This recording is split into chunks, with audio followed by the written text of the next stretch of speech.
नमस्कार बच्चों, आज हम शुरू करेंगे कक्षा 10वीं गणित से समांतर श्रेणियां चैप्टर नंबर 5। तो देखते हैं कि क्या है समांतर श्रेणियां। एक समांतर श्रेणी संख्याओं की एक ऐसी सूची है जिसमें प्रत्येक पद, पहले पद के अतिरिक्त, पहले पद को यदि हम छोड़ दें तो पहले पद के अतिरिक्त प्रत्येक पद अपने पद में एक निश्चित संख्या जोड़ने पर प्राप्त होता है। अपने पद में एक निश्चित संख्या जोड़ने पर प्राप्त होता है। तो देखिए, जैसे ये हमने एक समांतर श्रेणी लिया, एक में हमने एक जोड़ा तो दो प्राप्त हुआ, फिर दो में हमने एक जोड़ा तो तीन प्राप्त हुआ, फिर एक जोड़ा तो चार प्राप्त हुआ। यानी पहले पद को यदि हम छोड़ दें तो प्रत्येक अगला पद ये इस पिछले पद में एक निश्चित संख्या जोड़ने पर प्राप्त होता है। उसे हम क्या बोलेंगे? ऐसी श्रेणी को हम समांतर श्रेणी बोलते हैं। यह निश्चित संख्या एपी का सार्वांतर कहलाती है। इसे हम डी से व्यक्त करते हैं। तो एपी क्या है? वास्तव में समांतर श्रेणी को हम एपी से व्यक्त करते हैं, इस सार्वांतर को हम डी से व्यक्त करते हैं, जो कि हमेशा ये देखिए समान संख्या जुड़ रही है, तो यह कहलाएगा सार्वांतर। हम दूसरा उदाहरण भी लेते हैं, जैसे 70 में हम क्या जोड़ें? 70 में हम ऋण 30 जोड़ रहे हैं, और 100 में हम ऋण 30 जोड़ रहे हैं तो 70 प्राप्त हुआ। 70 में फिर ऋण 30 जोड़ा तो 40 प्राप्त हुआ, फिर ऋण 30 जोड़ा तो 10 प्राप्त होगा। आगे भी हम संख्याएं ऐसे ही जोड़ते जाएंगे तो श्रेणी आगे तक बढ़ते जाती है। ये पद भी समांतर श्रेणी में है। अब तीसरा देखिए, ऋण 3 है, ऋण 3 में एक जोड़ो ऋण 2 आ गया, फिर एक जोड़ो ऋण 1 आ गया, फिर एक जोड़ो शून्य आ गया, फिर एक जोड़ेंगे तो 1 आ जाएगा। इस तरह से आगे संख्याएं बढ़ते जाएंगी। ये पद भी समांतर श्रेणी में है। फिर 3 में शून्य जोड़ा तो 3 आया, फिर 3 में शून्य जोड़ा 3 आया, फिर 3 में शून्य जोड़ा 3 आया, फिर आगे भी हम 3 में शून्य शून्य शून्य जोड़ते जाएंगे तो 3 3 3 3 आते जाएंगे। इस तरह की श्रेणी भी समांतर श्रेणी होती है। ऋण 1.0 है, ऋण 1.0 में ऋण 0.5 और जोड़ देंगे तो ऋण 1.5 हो जाएगा। फिर इसमें ऋण 0.5 और जोड़ देंगे तो ऋण 2.5 हो जाएगा। फिर इसमें ऋण 0.5 और जोड़ देंगे तो फिर ये ऋण 2.5 हो जाएगा। इसी प्रकार ये श्रेणी आगे बढ़ते रहेगी। इस तरह की श्रेणी समांतर श्रेणी कहलाती है। इन सभी बिंदुओं में अंतिम बिंदु उपलब्ध नहीं था, आगे तक भी सीरीज बढ़ते ही जा रही थी, श्रेणी प्रोग्रेशन बढ़ते जा रही थी, तो उसे हम ये बोलेंगे कि अपरिमित श्रेणी है।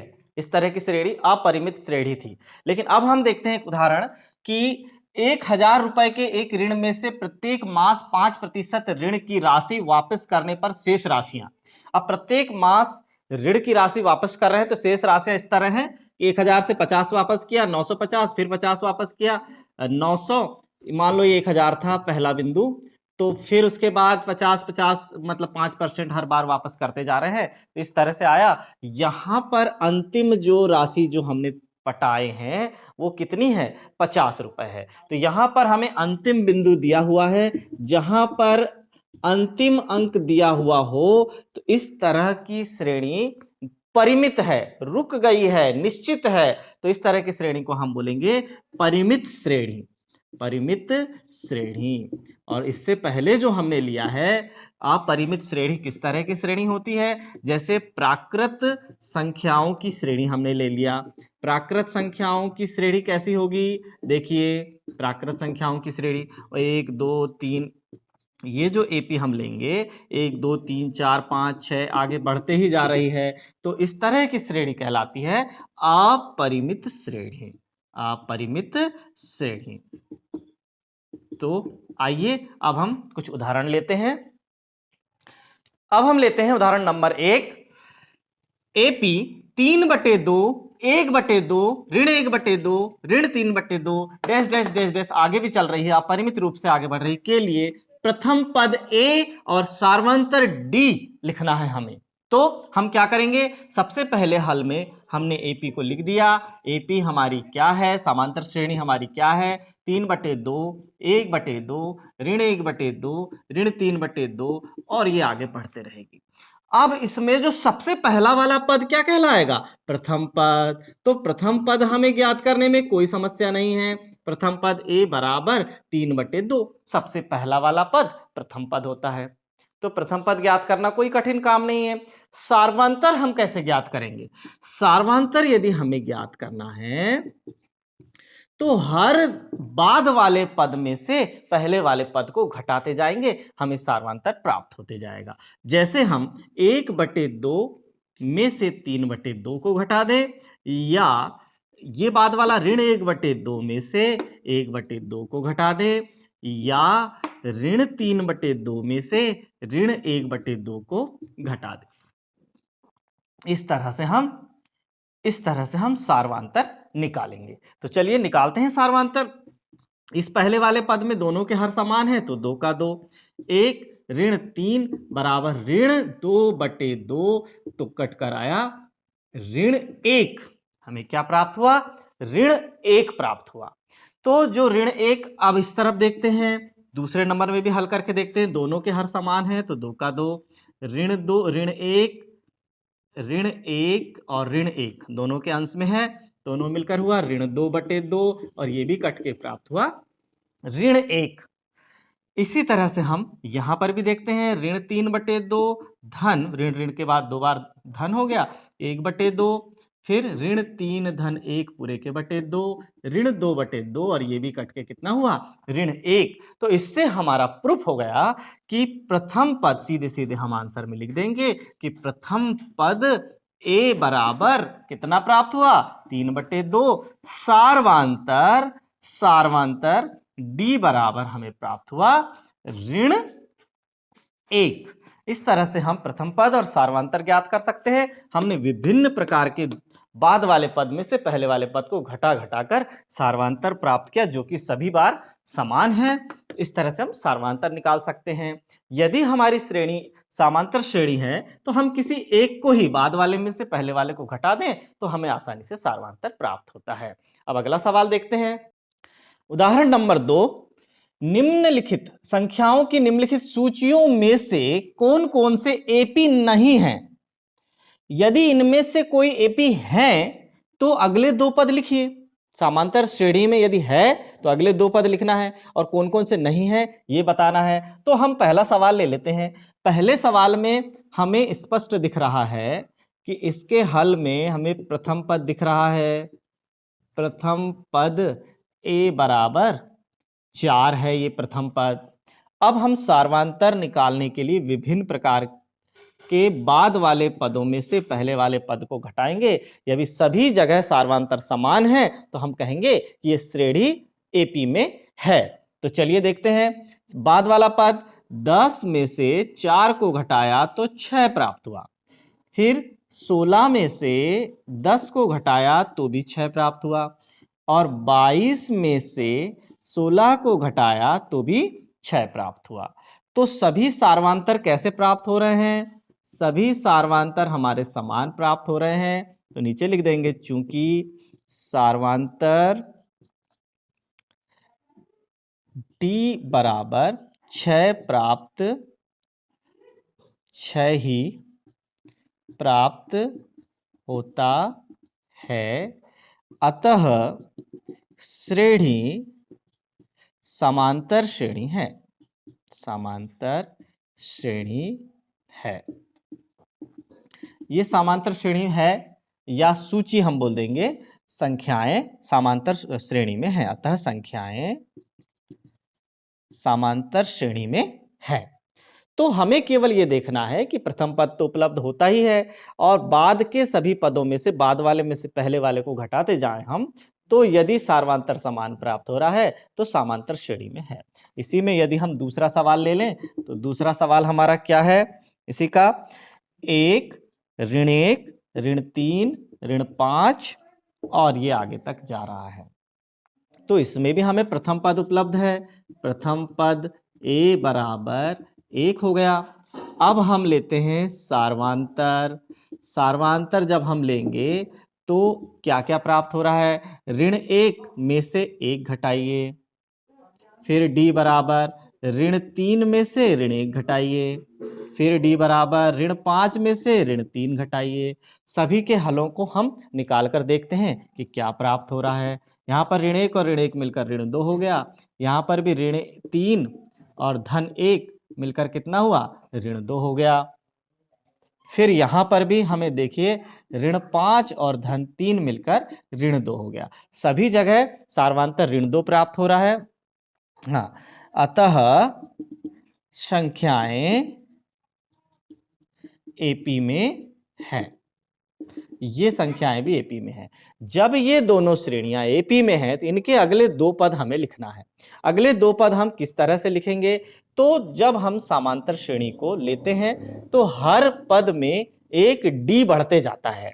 हर पद में एक डी कैसे बढ़ते जाता है, अब डी हमारा कितना है, सार्वधातुक हमारा 6 है, तो यहां पर हम 6 बढ़ाते जाएंगे। 4 में 6 बढ़ा 10, 10 में 6 बढ़ा 16, 16 में 6 बढ़ा 22, 22 में 6 बढ़ा तो 28 और 28 में 6 बढ़ा तो 34 श्रेणी और भी आगे जाते जाएगी। इसी प्रकार यहाँ पर ऋण 1 में ऋण 2 बढ़ा तो ऋण 1 हुआ, फिर ऋण 2 बढ़ा तो ऋण 3 हुआ, फिर ऋण 2 बढ़ा तो ऋण 5 हुआ, फिर ऋण 2 बढ़ेगा तो ऋण 7 होगा, और आगे भी फिर ऋण 2 बढ़ेगा तो ऋण 9 होगा, और ये श्रेणी आगे भी इसी तरह से बढ़ते रहेगी। आगे के 2 पद हमें लिखने के लिए बोला गया है। यदि हम समांतर श्रेणी के से संबंधित और भी इसी के 2 सवालों को और लेते हैं, कौन कौन से हैं, तीसरा और चौथे नंबर में हमें दिया हुआ है। तीसरे नंबर का जो सवाल इसमें दिया हुआ है, ऋण 2 2 ऋण 2 2 ऋण 2 डैश डैश। इसमें हम लेते हैं कि प्रथम पद कितना है, तो प्रथम पद तो हमें दिया हुआ है ऋण 2। अब हम यदि सार्वधातुक निकालने का प्रयास करते हैं या बाद के पद में से पहले वाले पद को घटाने का प्रयास करते हैं, a2 माइनस a1, इस तरह से भी हम ले सकते हैं। a2 माइनस a1 यानी 2 में से ऋण 2 जब हम घटाएंगे तो कितना प्राप्त हुआ, देखिए 2 में से ऋण 2 को घटाया तो ऋण का धन हो गया 4 हो गया। फिर या फिर a3 में से a2 को घटाओ, तीसरे नंबर वाले पद में से दूसरे नंबर वाले पद को घटाया तो ऋण 2 और 2, तो यहाँ तो ऋण 4 प्राप्त हो रहा है, अलग अलग मान प्राप्त हो रहे हैं। a4 में से a3 को घटाया तो वो भी करके देख लो, a4 में से a3 को घटाओ तो 2 माइनस -2, तो यहाँ पर 4 प्राप्त हो रहा है। कभी हमें 4 प्राप्त हो रहा है, कभी ऋण 4 प्राप्त हो रहा है, कभी फिर 4 प्राप्त हो रहा है। ये सभी जगह जो अंतर है, अंतर समान है क्या, अंतर समान नहीं है, इसलिए सार्व अंतर कहेंगे क्या हम उसे, नहीं कह सकते, अंतर समान नहीं है। अतः संख्याएं एपी में नहीं है। एपी की क्या खासियत है कि कोई संख्याएं यदि एपी में है तो उसका प्रथम पद ए होता है, प्रथम पद ए होता है, और हर अगले पद में एक डी बढ़ते जाता है। एक डी बढ़ाया तो ए धन डी, फिर एक डी बढ़ाया तो ए धन 2d, फिर एक डी बढ़ाया तो ए धन 3d, फिर एक डी बढ़ाया तो एक धन 4d, इस तरह से एक डी बढ़ते जाता है। और जब हम nवें पद के लिए जाते हैं तो हमें पता है कि ये देखिए, ये तीसरे पद में हमें 2d प्राप्त हुआ है, दूसरे पद में हमें 1d प्राप्त हुआ है, तो nवें पद में क्या होगा, ए धन n से एक कम n-1d प्राप्त होगा। ये हमारा nवां पद है जो कि हम आगे पढ़ने वाले हैं।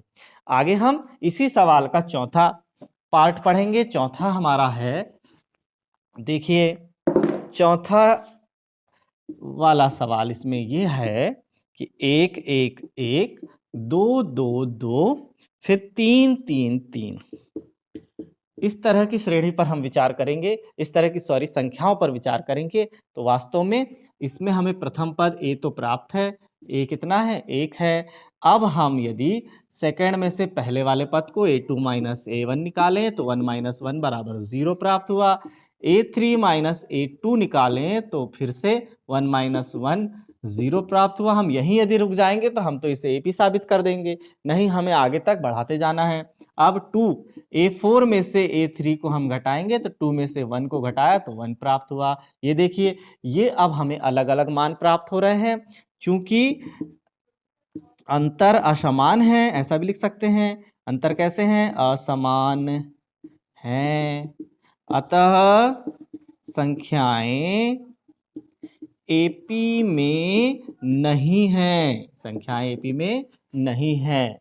चलिए हम अगले सवाल पर बढ़ते हैं। लिखित स्थितियों में से किन स्थितियों में संबद्ध संख्याओं की सूची AP है और क्यों? कौन सी AP है? कुछ स्थितियां हम लेते हैं यहां पर। जैसे हमने पहली स्थिति लिया कि प्रत्येक किलोमीटर के बाद टैक्सी का किराया, जबकि प्रथम किलोमीटर के लिए किराया 15 रुपए है। जैसे हम इसका हल देखें तो प्रथम किलोमीटर के लिए किराया A बराबर हमें 15 दिया हुआ है और प्रत्येक अतिरिक्त किलोमीटर के लिए किराया 8 रुपए है। जब भी हम दूसरा किलोमीटर, तीसरा किलोमीटर, हर अतिरिक्त किलोमीटर के लिए किराया 8 किलोमीटर है, 8 रुपए है। अर्थात हमें D बराबर कितना दिया हुआ है? 8 दिया हुआ है। इस तरह से ये तो हमारी AP ही कहलाएगी। AP किस तरह से बनेगी? पहला हमारा 15 हो गया, दूसरे किलोमीटर पर जैसे ही हम पहुंचे तो 15 धन 8 हो गया, फिर तीसरे किलोमीटर पर पहुंचे तो 15 धन 2 इंटू 8 हो गया, फिर चौथे किलोमीटर पर 15 धन 3 इंटू 8 हो गया। मतलब इस तरह से ये समांतर श्रेणी में ही बढ़ रहा है। इसे हम ऐसे भी लिख सकते हैं, 15, फिर ये 23, फिर ये 31 और फिर 8 बढ़ते ही जा रहा है, 39। इस तरह से ये श्रेणी समांतर श्रेणी है। वास्तव में यह संख्याओं का रूप जो है समांतर श्रेणी में है, AP में है, ऐसा हम लिख देंगे। दूसरा सवाल अब हम देखते हैं कि किसी बेलन में उपस्थित हवा की मात्रा, जबकि वायु निकालने वाला पंप प्रत्येक बार बेलन की हवा का 1/4 भाग बाहर निकाल देता है। इसमें हम देखते हैं कि माना बेलन का आयतन हम V मान लिया, बेलन का आयतन क्या मान लेंगे? आयतन V है। चलिए, तो वायु निकालने वाला पंप प्रत्येक बार हवा का 1/4 भाग बाहर निकाल लेता है। पहले V था आयतन, तो देखिए हम बना रहे हैं, संख्याओं को लिख रहे हैं। पहले आयतन क्या था? V था, 1/4 भाग बाहर निकल गया, यानी V का 1/4V यदि हम इसमें से कम कर दें तो कितना बचेगा? इसमें बचेगा 3/4V। ठीक है, 1/4 भाग क्या होगा उसका? या हम ऐसे लिख सकते हैं कि V में से V का 1/4 भाग कम हो गया, तो सीधे सीधे कितना बचेगा? देखिए इसके बाद फिर बचा जो भी, कितना बचेगा? देखिए V और ये 1/4V, तो सीधे सीधे 3/4 आयतन ये बचा।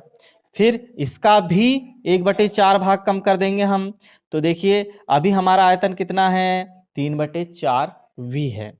इसमें से जब हम 3/4V का 1/4 भाग फिर हम अलग कर देंगे तो देखिए क्या बनेगा? 3/4 को कॉमन ले लिया तो 1 ऋण 1/4। हमेशा स्थिति यही बनेगी। कहना ये चाहता हूं मैं कि हमेशा स्थिति क्या बनेगी? ये देखिए 3/4V और 1 ऋण 1/4V, तो फिर से कितना हो जाएगा? 3/4। यानी हम इसे लिख सकते हैं कि 3/4 का वर्ग और ये आयतन। फिर इसी तरह से 3/4 का घन और ये आयतन। देखिए इसे हम कैसे करेंगे आगे वाले स्टेप में? 3/4 का वर्ग और ये आयतन हमारे पास था, इसमें से 3/4 का वर्ग और ये आयतन का 1/4 भाग हम फिर कम कर देंगे। 1/4 भाग हम जब इसका कम करेंगे तो कितना हो जाएगा? 3/4 का वर्ग, ये V हमारा हो जाएगा कॉमन, तो अंदर क्या बचेगा? ये बचा 1 ऋण 1/4, यानी हर बार एक 3/4 बढ़ते जाएगा। तो ठीक है, तीसरे स्टेप में भी हमारा आया 3/4 की घात 3V। तो हम ये देख रहे हैं कि यहां तो हमें कोई D जुड़ता हुआ नजर नहीं आ रहा है। देखिए V में यदि हम देखिए, इसमें V में कितना जुड़ा? तो 1/4 वी हुआ। ठीक है, ऋण 1/4 आयतन यहां से ये जुड़ा। फिर लेकिन इसमें ऋण 1/4 आयतन जुड़ा है क्या? नहीं जुड़ा है। अर्थात ये जो संख्याएं हैं, संख्याएं एपी में नहीं हैं, ये संख्याएं एपी में नहीं हैं। इस तरह से हम आगे के सवाल भी कर सकते हैं। अब लेते हैं प्रश्न नंबर 2। दी हुई एपी के प्रथम 4 पद लिखना है, जबकि प्रथम पद ए और सार्वंतर डी हमें दिए हुए हैं। जैसे हमें यहां दिया हुआ है तो हम सीधे सीधे एपी क्या लिख देंगे? प्रथम पद ए है तो सबसे पहले कौन आएगा? प्रथम पद आएगा 10। फिर देखिए एपी का मानक रूप क्या है? सबसे पहले हम ये लिखते हैं कि एपी का मानक रूप क्या होता है? ए धन डी, ए धन 2d और ए धन 3d और ये डैश डैश डैश आगे तक बढ़ेगा। हमें 4 पद चाहिए तो 4 पद हम लिख देंगे। तो हमें ए दिया हुआ है, डी भी दिया हुआ है। प्रथम पद कितना हुआ? 10। द्वितीय पद क्या हो जाएगा? 10 में डी जोड़ देंगे, 10 धन डी। फिर तृतीय पद क्या हो जाएगा? 10 में 2d जोड़ देंगे, फिर 10 में 3d जोड़ देंगे। इस तरह से हमें 4 पद तो प्राप्त हो जाएंगे। तो एपी के पद क्या क्या हो गए? 10, 10 और 10 हो गया ये 20, फिर 10 दूनी 20 और ये 10 हो गया 30, फिर ये हो गया 40। इस तरह से हमने एपी के प्रथम 4 पद ज्ञात किया। इसी प्रकार हम इसका दूसरा सवाल भी ले लेते हैं। दूसरा सवाल हमारा देखिए क्या है इस एपी का दूसरा सवाल। ए बराबर ऋण 2 और डी बराबर 0। ए बराबर ऋण 2 है और डी बराबर 0 है, तो फिर से हम देखेंगे कि एपी वास्तव में क्या होती है? ए धन डी, ए धन 2d, ए धन आगे ए धन 3d, ये बढ़ते जाएगा। तो इस समांतर श्रेणी में क्या होगा? देखिए एपी, ए का मान कितना है? ऋण 2। ऋण 2 में डी जोड़ेंगे मतलब ऋण 2 धन 0, फिर ऋण 2 धन 2 गुणा 0, फिर ऋण 2 धन 3 गुणा 0। तो क्या प्राप्त होगा हमें? हमें एपी प्राप्त होगी ऋण 2 ऋण 2 ऋण 2 ऋण 2। इस तरह से एपी के हमें 4 पद प्राप्त हो जाएंगे। आगे हम अगले सवाल देखते हैं। प्रश्न क्रमांक 3 है, निम्नलिखित में से प्रत्येक एपी के लिए प्रथम पद और सार्वंतर ज्ञात करना है। तो ये हमें दिया हुआ है। एपी क्या दी हुई है? एपी में हम देखेंगे सीधे 3, 1, ऋण 1, ऋण 3 डैश डैश डैश, ये हमारा हल शुरू हो गया। प्रथम पद, इसमें प्रथम पद क्या है? प्रथम पद ए बराबर 3 है। सार्वंतर देखिए, सार्वंतर क्या हो जाएगा? द्वितीय पद में से पहले वाले पद को घटा दीजिए तो हो जाएगा 1, ऋण 3 बराबर ऋण 2। एक बार और प्रयास कर लीजिए। फिर डी, ऋण 1 में से ये ऋण और फिर ऋण 1 तो ये था परमानेंट वाला ऋण, और फिर उसमें से ऋण लगाकर 1 हमने जब घटाया तो इसमें भी ऋण 2 प्राप्त हुआ। इस तरह से सार्वंतर ऋण 2 प्राप्त हुआ। तो सीधे सीधे हम आंसर लिख देंगे ए बराबर 3 और डी बराबर ऋण 2। इसी तरह से इसके बाकी सवाल करना है। अब देखते हैं प्रश्न नंबर 4। प्रश्न 4 है, निम्नलिखित में से कौन कौन एपी है? यदि कोई एपी है तो इसका सार्वंतर ज्ञात कीजिए।